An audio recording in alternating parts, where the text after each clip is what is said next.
Everyone told you that awakening would make you more loving, more compassionate, more connected to humanity, that once you started doing the inner work, you'd develop this warm, expansive feeling toward other people. You'd see the divine in everyone. You'd radiate acceptance. You'd become the kind of person who walks through the world with open arms and an open heart. But that's not what happened. What happened is the opposite. You started pulling away from people. Conversations that used to feel normal started feeling unbearable. Friendships you maintained for years suddenly felt hollow. Family gatherings became exercises in endurance. And the worst part isn't the withdrawal itself. The worst part is the guilt. Because you're supposed to be becoming better, kinder, more evolved, instead, you're sitting in your car after a dinner party wondering why you can't stand being around people you used to love. Carl Jung observed this pattern so consistently in patients undergoing genuine psychological transformation that he considered it one of the most reliable markers of real awakening, not the blissful kind sold in spiritual marketplaces, the disruptive kind, the kind that dismantles your social architecture and leaves you standing in the rubble wondering if something is wrong with you. Jung found that this growing aversion to people wasn't a regression. It wasn't bitterness. It wasn't depression wearing a philosophical mask. It was the inevitable consequence of seeing clearly for the first time after a lifetime of unconscious participation in performances you didn't know were performances. Today I'm going to show you exactly why awakening makes you dislike people according to Jung's framework, what's actually happening psychologically when you start pulling away, why this phase is necessary and not a sign that you've gone wrong, and what emerges on the other side of this painful recalibration that most people never talk about. Because if you're experiencing this right now, if you feel like you're becoming someone you don't recognize and losing your tolerance for people you used to enjoy, Jung would tell you that you're not breaking. You're finally seeing. And what you're seeing is making it impossible to pretend anymore. To understand why awakening creates this reaction, you need to understand what Jung meant by the persona. The persona is the mask. It's the socially acceptable version of yourself that you constructed, mostly in childhood, to navigate a world that rewarded certain behaviors and punished others. You learned which parts of yourself were welcome and which needed to be hidden. You learned to perform agreeableness when you felt rage, to perform confidence when you felt terror, to perform interest when you felt nothing. And over time, that performance became so automatic that you forgot it was a performance. You believed the mask was your face. But here's what Jung found. When someone begins to awaken, the first thing that dissolves isn't their own persona. It's their ability to not see everyone else's. It's as if you've been watching a play your entire life, fully absorbed in the story, believing the characters are real. Then one day you notice the stage. You see the lighting rigs, you hear the scripts being recited, and suddenly you can't unsee it. The play continues, but you're no longer absorbed. You're watching actors perform, and the magic is gone. This is what happens with people after awakening. You start perceiving the performances.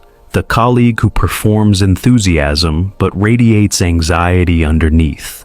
The friend who performs closeness but never actually reveals anything real. The family member who performs love but uses it as a control mechanism.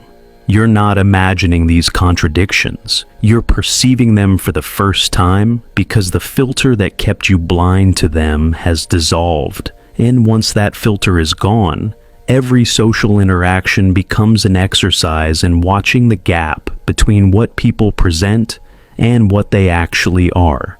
Jung documented that this perceptual shift created immediate and intense discomfort in social settings. Patients would describe feeling like They were watching two conversations simultaneously. The spoken one, where everything seemed normal, and the unspoken one, where the actual dynamics were playing out. They could see the manipulation inside the compliment, the competition inside the friendship, the resentment inside the smile, and they couldn't turn it off. They couldn't go back to only seeing the surface. Their consciousness had expanded beyond the point where comfortable ignorance was possible. This is the first reason you start disliking people after awakening. You're not disliking them as human beings. You're disliking the performances. And those performances are everywhere, in every relationship, every workplace, every family system. You're suddenly aware that most social interaction operates on a foundation of mutual pretending. Everyone agrees to only see the surface. Everyone agrees to not name what's actually happening, and you can no longer participate in that agreement because you can see what's underneath. And pretending you can't feels like a form of self-betrayal. But Jung found it goes deeper than seeing through others. The second layer of this experience is far more uncomfortable. When you start seeing other people's masks, you simultaneously become aware of your own. You recognize that you've been performing just as much as everyone else, that your agreeableness was often people-pleasing, that your helpfulness was often a way to feel needed, that your tolerance was often an inability to set boundaries disguised as virtue. And this recognition creates a kind of revulsion, not just toward others, but toward the entire social system you've been participating in. You start disliking people partly because being around them reminds you of who you used to be. Every performance you witness in someone else echoes a performance you used to give. Every manipulation you detect in a friend mirrors a manipulation you used to employ unconsciously. The people around you become mirrors, and what you're seeing in those mirrors is your own former unconsciousness reflected back at you. It's not that they've changed, it's that you can't look at them without being confronted by the version of yourself that used to do exactly what they're doing. Jung called this shadow projection reversal. Before awakening, you projected your unacknowledged qualities onto others. After awakening, you start recognizing those qualities in yourself, and seeing them still active in others becomes almost intolerable. It's the reformed smoker who can't stand the smell of cigarettes. It's the person who escaped a cult and can't bear to watch others repeat the scripts. You're not judging from superiority. You're recoiling from recognition. And the intensity of that recoil often gets misinterpreted by others and by yourself as becoming cold, arrogant, or antisocial. There's a third layer Jung identified that makes this even more complex. After awakening, your tolerance for inauthenticity drops to nearly zero. Not because you become rigid or judgmental, but because your nervous system has recalibrated. Before, you could sit through hours of small talk and feel fine. You could listen to someone gossip and participate without discomfort. You could engage in social rituals that had no real substance and feel like a normal part of the day. After awakening, those same interactions feel physically draining, like your body is rejecting something toxic, because in a real sense, it is. Jung observed that genuine psychological transformation changes how your entire system processes social information. Before awakening, unconscious interactions didn't register as problematic because you were equally unconscious. After awakening, your system is operating at a different frequency, and interactions that don't match that frequency feel discordant in a way that goes beyond intellectual discomfort. You feel it in your body, the tension, the fatigue, the almost allergic reaction to prolonged exposure to performative social environments. This isn't oversensitivity, it's accurate sensitivity. Your system is correctly identifying that these interactions require you to suppress your awareness, And suppressing awareness after it's expanded is genuinely painful. This is where the guilt becomes almost unbearable, because the people you're pulling away from haven't done anything wrong, at least not by conventional standards. Your mother is still the same mother she's always been. Your friends are the same friends. Your colleagues haven't changed. You have. And the awakened part of you understands that they're operating at their current level of consciousness, which is valid and not something you have the right to judge. But the visceral part of you, the part that now perceives the gap between surface and reality in every interaction, simply cannot pretend that perception doesn't exist. Jung was direct about this tension. He told patients that awakening was not a social improvement project.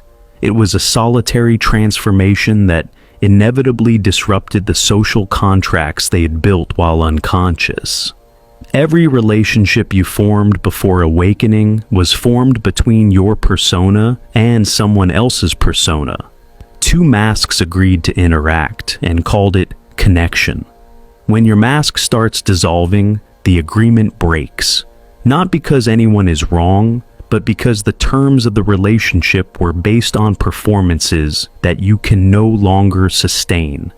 And if this process of seeing clearly, of watching old contracts dissolve and feeling the weight of what you can no longer ignore, has stirred something in you, a need to go further inward, to make sense of what you're becoming, that's exactly what reflection is for. We created true self-discovery for moments like this. 24 practical exercises rooted in Jung's teachings, built to help you find your own way within when the outer world stops making sense. The link is below. But there's more to this that Jung uncovered, and it gets harder before it gets clearer. Because the dissolution doesn't stop at casual relationships, Jung found that awakening creates a specific hierarchy of relational loss, and each level cuts deeper than the last. First, you lose tolerance for acquaintances and surface-level friendships. That's relatively easy. These connections were always thin. Letting them fall away feels natural, even relieving. But then the process moves inward to closer relationships. Friends you've had for decades. Family members you've built your identity around, partners you've shared your life with. And here, the disliking isn't clean. It's tangled with love, history, obligation, and grief. You don't stop loving your mother when you start seeing her manipulation patterns. You don't stop caring about your oldest friend when you recognize that the friendship has always been one-directional. You don't stop wanting your partner when you realize that the relationship was built on complementary wounds rather than genuine compatibility. The love remains. But it becomes impossible to express that love through the old channels because those channels required your unconsciousness to function. The dynamic was built on you not seeing. Now you see. And the love has nowhere to go that doesn't involve pretending. Jung described this as one of the most painful phases of individuation. The person in transformation is caught between two impossible positions. They can suppress their awareness and maintain their relationships at the cost of their psychological integrity. Or they can honor their awareness and watch their relationships destabilize, one by one, as the performances they can no longer sustain are revealed as the foundation those relationships were built on. There's no comfortable option. There's only the choice between self-abandonment and relational disruption. This is why so many people who begin awakening turn back. The social cost is too high. The loneliness of seeing clearly is too painful. They'd rather re-enter the performance than endure the isolation of authenticity. And Jung didn't judge them for it. He understood that consciousness is not a moral imperative. It's a psychological event that happens to some people whether they want it or not. And for those people, the ones who couldn't turn it off, even if they tried, The path forward was through the discomfort, not around it. What Jung found on the other side of this painful phase was something no one talks about. The disliking eventually transforms, not into liking again, not in the old way, but into something more nuanced, more honest, and ultimately more compassionate than anything the person felt before awakening. Because once you've fully processed the grief of seeing through performances, once you've mourned the relationships that couldn't survive your awareness, once you've accepted that most people are operating unconsciously, and that this isn't a moral failing but a developmental reality, something shifts. The reactivity fades, the revulsion softens. What replaces it isn't the warm, fuzzy love the spiritual marketplace promised. It's something harder and rarer. It's clear-eyed compassion, the ability to see someone's entire performance, understand why they need it, feel genuine empathy for the wound driving it, and still choose not to participate in it. This is what Jung called conscious relationship. The capacity to engage with people based on what's actually happening, rather than what's being performed. And this capacity only develops after you've gone through the phase of disliking, of withdrawal, of intolerance. You can't skip the discomfort and arrive at the wisdom. The discomfort is the mechanism through which your relational system recalibrates. It's your psyche rejecting the old patterns so thoroughly that you're forced to develop new ones. But the recalibration takes time, and during that time, you'll feel like something is fundamentally wrong with you. You'll question whether awakening was worth it. You'll miss the simplicity of not seeing. You'll envy people who can still enjoy a dinner party without perceiving the undercurrents of anxiety, competition, and performance running beneath every conversation. You'll wonder if you've become the thing you feared, a person who can't connect, who judges everyone, who's too aware for their own good. Jung would tell you that what you're experiencing isn't the end state, it's the transition. The caterpillar doesn't enjoy dissolving in the cocoon. The process feels like death because it is death. The social self that knew how to navigate through performance, that maintained relationships through mutual pretending, that felt comfortable in groups because it was operating on the same unconscious frequency as everyone else. That self is dying, and nothing about that death is pleasant. But what's forming underneath it is a relational capacity that doesn't require performance, that can hold complexity without collapsing into either idealization or disgust, that can see people completely and still choose connection, but only with people who can tolerate being seen. This is the part that changes everything. After the painful phase of withdrawal and disliking, the people who remain in your life, or who enter it, are different. Not perfect, not awakened in the same way, but capable of something that the old relationships couldn't sustain. They can be authentic in your presence. They don't need the performance with you, or at least they're willing to let it crack. They can handle your honesty without interpreting it as attack. They can sit with discomfort without needing to paper over it with pleasantries. These relationships are fewer, sometimes drastically fewer, but the depth in them makes the old quantity feel like a consolation prize you didn't know you'd been accepting. Jung observed that this relational pruning was one of the most consistent outcomes of genuine individuation. The person's social world contracted, sometimes dramatically, and what remained had a quality of connection that was previously impossible. Not because the person became more selective in an intellectual sense, but because their system literally couldn't sustain inauthentic connection anymore. The old relationships fell away not through dramatic confrontations, but through a quiet, gravitational shift. The unconscious contracts expired, the performances ended, and what couldn't survive without performance simply dissolved. This is also where a strange and unexpected grief lives. You might find yourself mourning people who are still alive, missing the version of a relationship that only existed because neither of you was seeing clearly, grieving the ease of unconscious connection even while knowing you can never return to it. This grief is legitimate. It deserves space because you really did lose something. The simplicity of not knowing, the comfort of shared blindness, the belonging that comes from participating in the collective performance without questioning it. These were real experiences, and losing access to them is a real loss.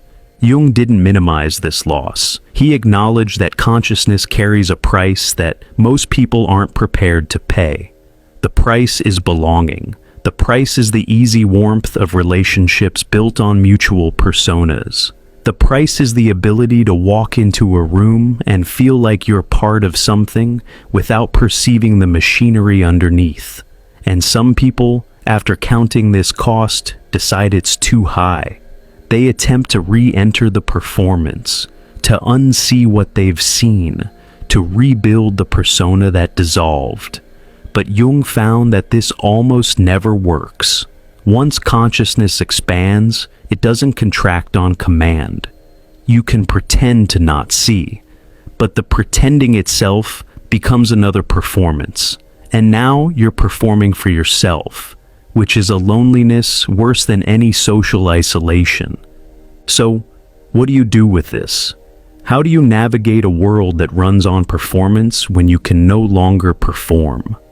Jung's answer wasn't to become a hermit, though he understood why so many awakened people were drawn to isolation. His answer was what he called conscious participation.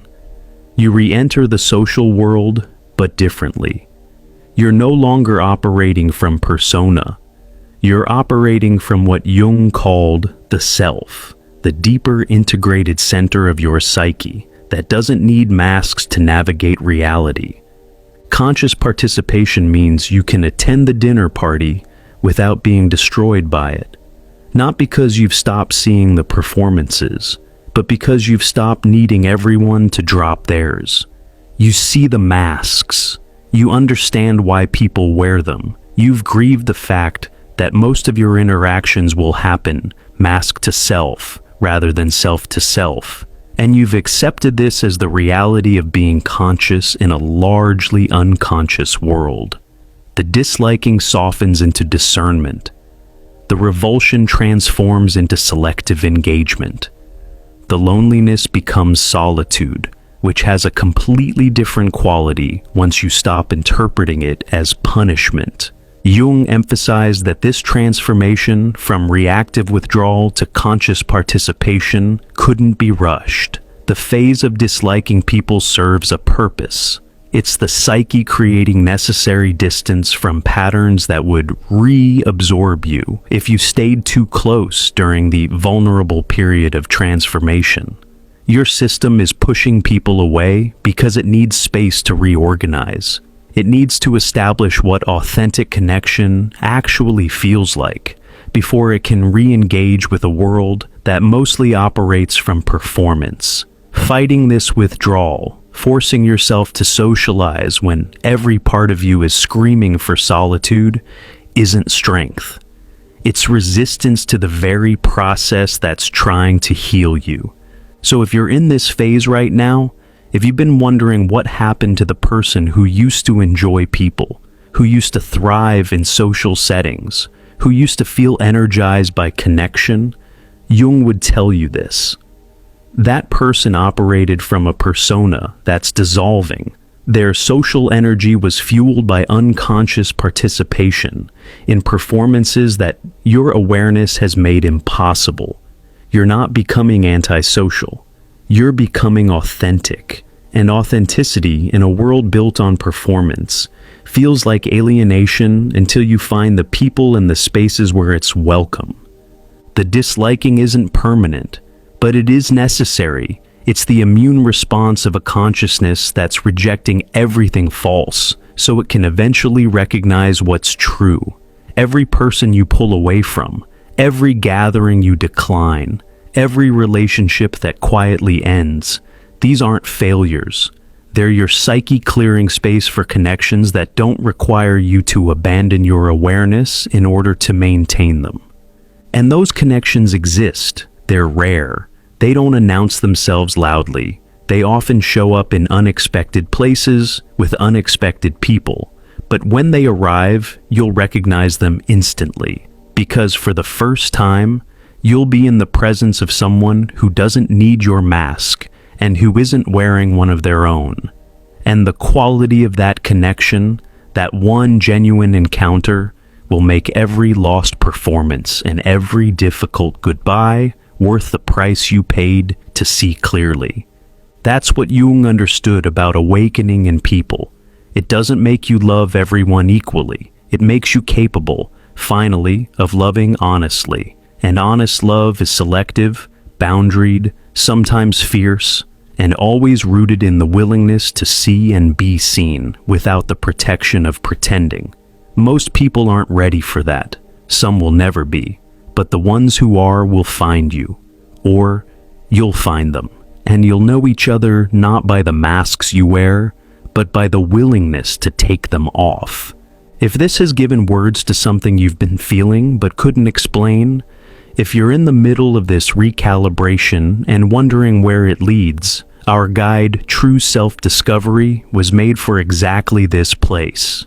24 reflection exercises drawn from Jung's teachings, designed to help you find your way within when everything outside feels like a language you no longer speak. The link is right below.